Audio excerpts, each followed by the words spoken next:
Today, the United States has tested its very first coronavirus vaccine. It went to a volunteer that you see right here, 43-year-old Jennifer Haller, who is from Seattle. That's one of the hardest hit areas for this virus in the nation, Washington State, with over 840 cases. It's a fast-moving story, and she joins us right now, the very first coronavirus vaccine volunteer, Jennifer Haller, and back with us for a medical perspective, Anne Rimion, an epidemiologist at UCLA. Jennifer, thank you for what you're doing. Obviously, this fits into a lot of the different ways people are participating and trying to help around the nation. And thank you for being willing to talk with us. Yeah, I'm so happy to be here. And I'm so excited to be the first person. This is crazy. Yeah, right. Crazy is one word for it. I think it's got to have a lot of different feelings for you. Very straightforward. I'd love for you to just tell us, as they say in your own words, how did this come about, and walk us through what happened today. Yeah, just a couple of weeks ago, there was a call for volunteers, and filled out a form and got a call back, and went through the phone screen, passed that, went in person for a physical exam, blood draw. Everything looked good there, and here we are. I went in this morning at 8 a.m. and got the first dose. There it is. I am, we feel, all of us, I know we feel so helpless. Like, what can we do? And I am so excited that there was actually something that I could do, and I did it, and I'm doing it. And I am so proud of myself, and so thankful for the privilege that I have that allows me to do this. I'm healthy. I have a full-time job, salaried job. My company is flexible. They allow me to take time off to do this. I've supported friends and family. My real concern is for the people that have hourly jobs, that lives are going to be severely impacted coming up soon.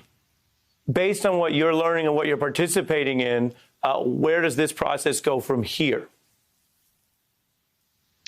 I do a daily log, temperature and any side effects that I'm feeling. I keep track of those. I, of course, call in if I have any issues.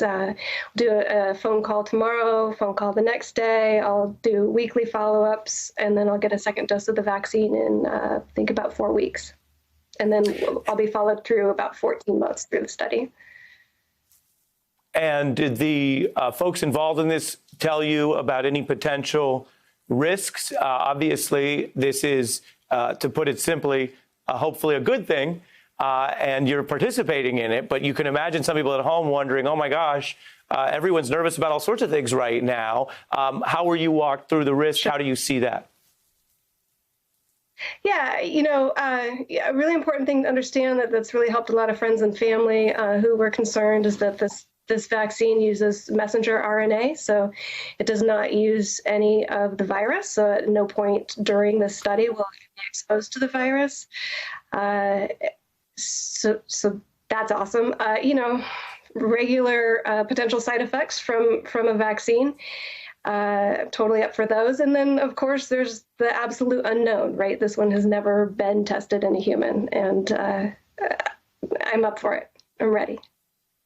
And if they do have a breakthrough here, would you be really excited to be a part of demonstrating that? I mean, there's so much of this story that's been so hard on people. It would seem this would be an opportunity, potentially. I don't want to get ahead of, obviously, the test run, but would you be excited if it works out?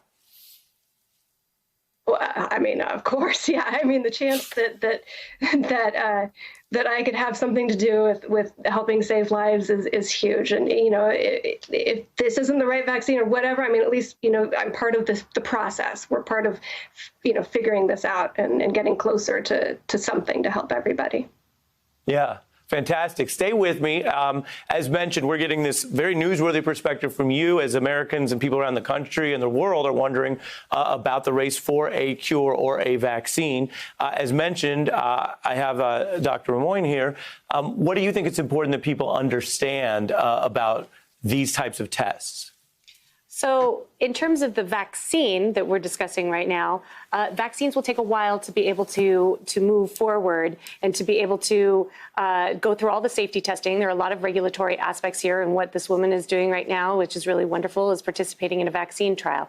In terms of tests, there are several tests that are coming online, and the more that we can get screening going rapidly, disseminated everywhere, the better we are, and the more that we'll understand what we have in this country in terms of burden of infection. That will help dictate where policy goes.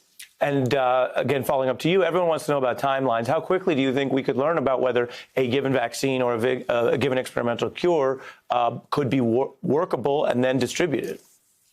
It really, there are several steps, regulatory steps that have to happen, and this is to protect people, to make sure that there are no side effects, that the safety data is really straight, is very good. And once we have those data, then it can move forward into the next step. But there are always several regulatory steps that protect everyone, so that when a vaccine is available to the public, it will we'll know that it works well. And we still do believe that this will take at least a year or so to be able to be available to the public. So right now, all of the measures that we're talking about, we can't be putting our hopes into a vaccine.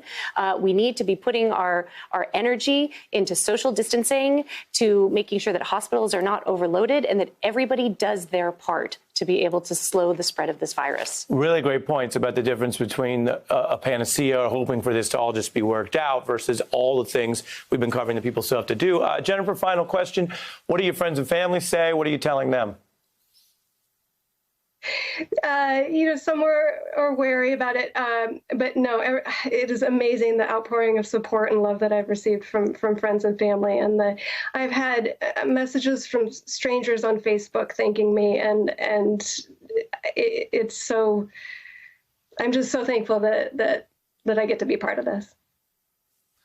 Fantastic. I think it's great what you're doing. I appreciate you not only doing it, but taking time to share something that is, for some people, would obviously be private or difficult. You're clearly a person that's willing to jump in and also be a part of sharing what could be the search for some scientific breakthroughs here. Jennifer Haller, thank you. Hey, I'm Ari Melber from MSNBC. You can see more of our videos right here, or better yet, subscribe to our YouTube channel below. You could have been anywhere in the world, but you're here with us, and we appreciate that.